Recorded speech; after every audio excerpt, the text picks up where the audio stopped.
If you were watching this right when it comes out, then Halloween is right around the corner. Quick reminder to stay safe if you are trick-or-treating or if your smalls are partaking in the tradition. This video is really a series of notes we compiled while watching the Nightmare on Elm Street movies individually for the larger video we made on what the Nightmare on Elm Street franchise means to you that we released last week. Next week we are looking at the biggest franchise in modern cinema, the MCU, or at least its first phase. But first, let's talk about A Nightmare on Elm Street from 1984. Our protags in A Nightmare on Elm Street are a band of high school teens living their high school lives when they start getting got by a heavily coded creep in their dreams. Now, A Nightmare on Elm Street remains an effective horror movie. It perfectly balances its characters' terror and humor in a way that is more cruel and cynical than the slapstick we would get just a few movies later. Our characters tackle the situations as realistically as one might, which makes these horror aspects that much more effective. It does feel like these kills are a little less inventive than a first-time viewer might expect, but these have never made them any less terrifying in their simplicity, especially from a character's perspective. Imagine going into your son's room to only find his blood. No bones, just his blood. 1985's A Nightmare on Elm Street Part 2.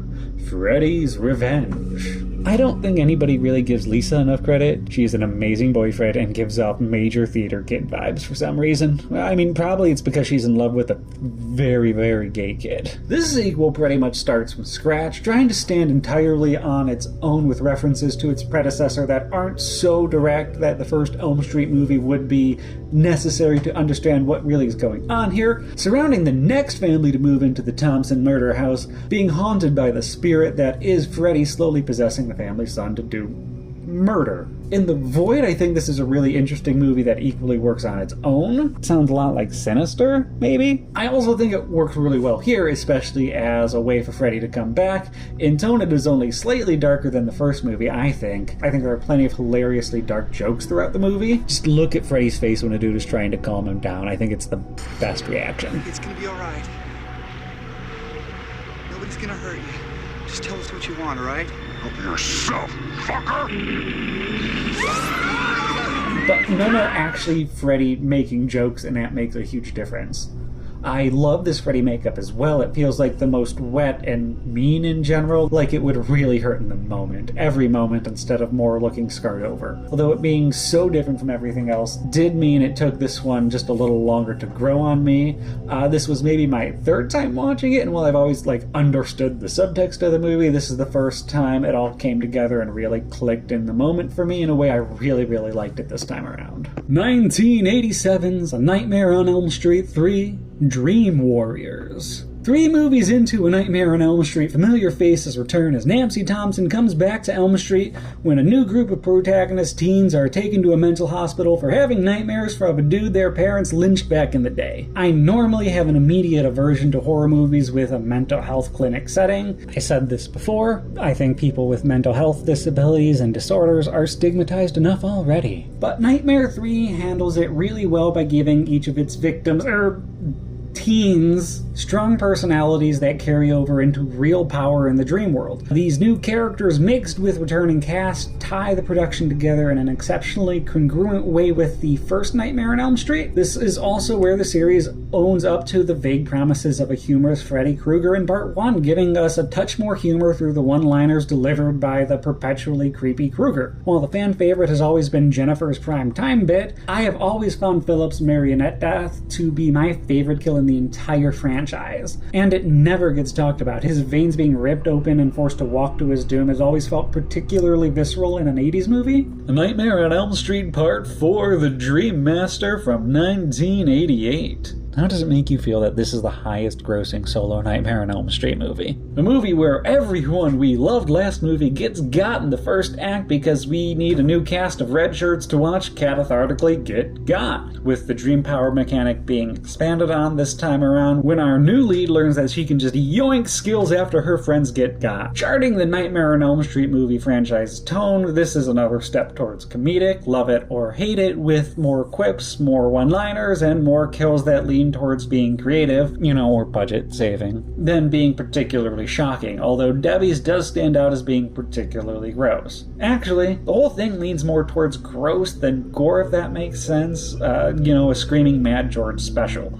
So if being horrifically disgusting and very punny one-liners are your cup of tea, then you don't really have to hold your breath, because, you have Nightmare on Elm Street 4. 1989's Nightmare on Elm Street, The Dream Child.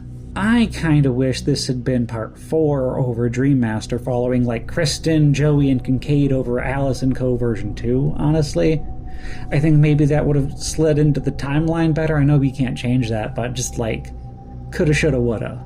Following, our protagonist learn that her pregnancy is the catalyst for bringing Freddy Krueger back for the 5th time, as he both grooms the unborn child's psyche and does his round of putting down the rest of the cast in, thematic dreams, as he does. I have kind of always had a soft spot for this Nightmare movie, as it was the first one I got to sit through and watch in its entirety. I still love the concept and the ideas around Freddy using the baby, and the dreams have always felt like appropriately thematic and well thought out. Despite what I love about this movie, I do also think it fumbles a lot in the execution, in part because of the cuts demanded by the MPAA. Even a few more moments of gore or effects wouldn't have made this feel any less like a paint-by-numbers Nightmare on Elm Street movie to me at this point for some reason. 1991's Freddy's Dead, The Final Nightmare. Did anybody know that Peter Jackson wrote like a draft for this?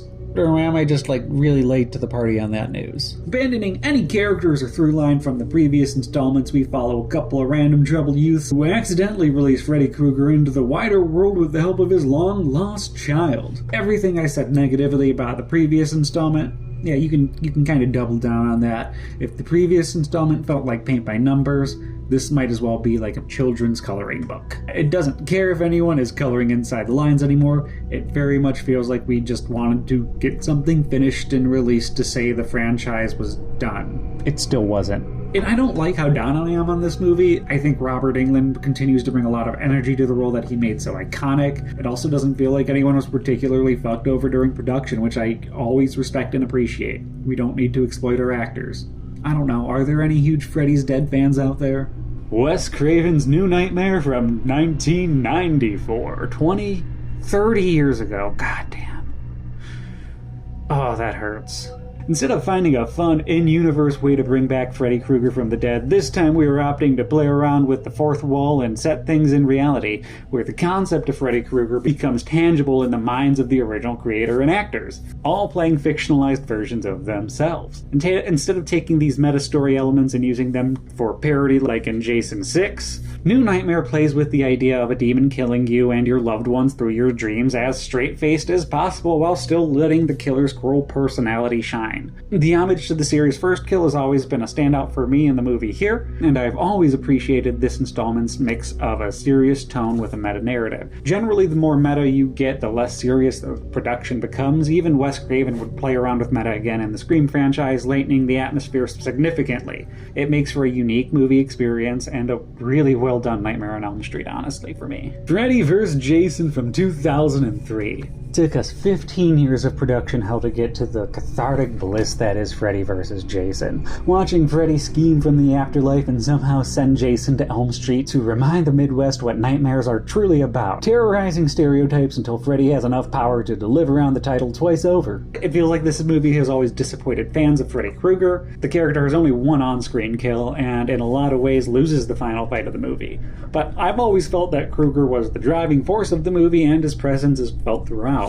Most of the movie taking place in a suburb has always made it feel more like a Freddy movie to me, in spite of the killer not being particularly effective. I appreciate everything this movie does right. It could have easily gone very meta, as was the trend at the time, but instead of leaning more Bride of Chucky, director Ronnie Yu opted to make this feel more like a classic slasher with all the shine of the early 2000s. The writing of the story doesn't always make sense, but the movie is largely fun, creative, and fast-paced. People always seem to nitpick Kia's nose-picking scene for not carrying over into the real world from the dream. This has never been a complaint that made much sense to me. If Freddy's attacks left real-world marks in every instance, then Philip would have left bloody trails down the halls in Nightmare 3. 2010's A Nightmare on Elm Street. Our pro-tags in A Nightmare on Elm Street are a band of high school teens living their high school lives when they start getting got by an explicitly coded creep in their dreams. Instead of the compilation approach of other slasher reimaginings, here we get the most straightforward remake one could imagine, but given a much heavier tone check to keep things dour and a plethora of reworked visual effects. The few things the movie ended up changing I always found worked really well. That opening kill is great, as is the final sequence. Not involving the police also adds some mystery that I equally appreciate and wish we just didn't get an answer to at all. Everything this production does to ground the tone and make it feel scarier, I always felt stripped the juxtaposition that helped make Freddy Krueger so effective in the original 5 movies. Every actor I think is knocking it out of the park, playing an extremely tired kid who's been up for days straight, but equally that leads to some distinctly uninteresting and tired performances. I think the Nightmare on Elm Street remake is technically well made and is probably effectively scary for a lot of people, and I'd love to hear from them. I, at just about every instance, see what the movie is going for, but it just makes me feel as tired as the characters. Freddy's Nightmare. No more Mr. Nice Guy, the first episode of Freddy's Nightmares. Freddy Krueger's almost in-canon origin story, played by Robert Englund himself and directed by horror legend Tobe Hooper, following the officer that originally caught Freddy Krueger and was considered the reason the killer ultimately got away. We get to watch Krueger be cornered and killed pretty early into the episode, so we also get to watch the first little Moira as his nightmare entity as well. This episode is at its best when it's tackling the grief and remorse of that officer's failure. Everyone really despises him for letting Krueger get away and peer pressure the guy into joining the Elm Street lynch mob. I don't love that England doesn't play Living Freddy any differently ultimately. There's no way that this man went for so long without being arrested a dozen times over.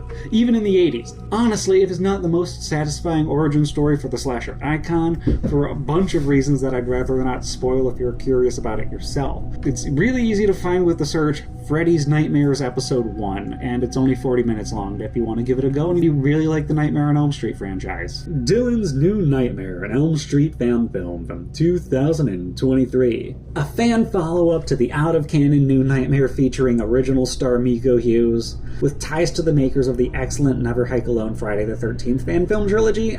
This is just about everything I could have hoped for, sans Robert Englund. This is a quick horror short about the titular Dylan handling his trauma from New Nightmare head-on when a legally distinct Freddy Krueger shows up to ruin everyone's day. I think Dave McCrea's Freddy Krueger is possibly the best imitation you can get to the real thing, really cementing the whole project and bouncing off of Miko Hughes to make one of the best of the many Nightmare on Elm Street fan films, and I can't recommend it enough. It's here on YouTube. Go. 2009's Freddy's Return, A Nightmare Reborn. So you know the one kid low-budget Freddy Krueger accidentally let escape when Krueger was among the living? When he moves back to Elm Street, cue a new string of sleepy teens getting got. Plot-wise, that feels like a riff on a lot of the ideas from Freddy's Revenge with like 60% less subtext.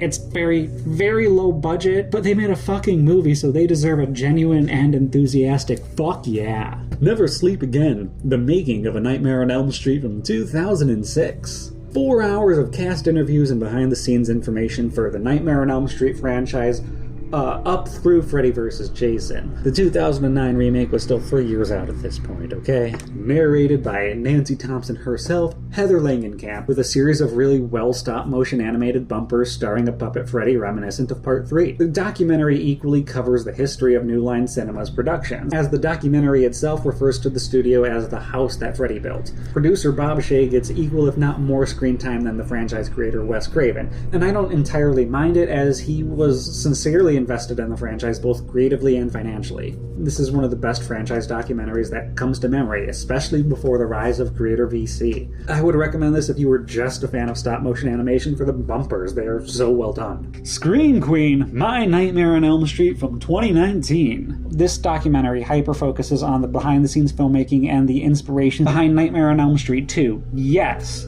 but it is way more about the lead Mark Patton and his struggles as a queer actor in Hollywood at the time, how the movie essentially outed him, as well as how the whole experience pushed him into solitude and out of the entertainment business as a whole. This documentary is deeply personal and highlights not only Mark's real-world struggles, but the entire cast and their support of the lead actor. Scream Queen is a documentary with a deeply raw story that is professionally put together and has a really strong emotional conclusion. DeadMeat's Nightmare on Elm Street playlist. Since coming onto the scene about 7 years ago with their Friday the 13th videos, DeadMeat has exploded as horror royalty. The YouTube series covers new horror movies just about every week. The series started as a platform to make jokes and look at your favorite horror movie kills, and it was about a year in that DeadMeat tackled the Nightmare on Elm Street franchise. A year or so after that, the team putting it together expanded the scope of the series to be more of a celebration of horror, while also telling jokes and counting kills. We have not yet gotten a kill count recount series for the Nightmare on Elm Street movies, but I am hoping those will come soon. As much as I love the feel of the classic kill counts, I love how the series promotes and cheers the genre and its entirety. My favorite Freddy Krueger kill count has to be the one recount the franchise has actually gotten, that being Freddy vs. Jason. Which bears the question, if DeadMeat did recount the Nightmare on Elm Street franchise, do you think they would cover Freddy vs. Jason a fourth time? MattDraper's Nightmare on Elm Street videos. MattDraper has been making solid video essays and content for about 7 years. Early on doing a lot more comic book stuff, but I became aware of him around 3 years ago when he started making these larger retrospective videos covering film series and franchises. He covers other genres like science fiction and fantasy as well, but at this point he definitely puts out more horror-related things than just about any other topic. Matt's 2 Nightmare on Elm Street videos are one of those retrospective videos I mentioned, as well as a video on scrapped Nightmare on Elm Street scripts and their stories, both of which are in tone to all of Matt's videos, which are consistent, energetic, and a great place for supporting horror. Okay, another marathon down. Which is your favorite Freddy Krueger movie? Which is your favorite Freddy Krueger fan film? There are tons that I know I missed, whether I love every movie in the franchise or not. I will always commend these movies for all trying to say something amidst the backdrop of a pedo bear stalking teenagers in their bedroom and creeping around in their dreams. Again, next week we're breaking down the first phase of the Marvel Cinematic Universe, but otherwise keep on keeping on, I guess.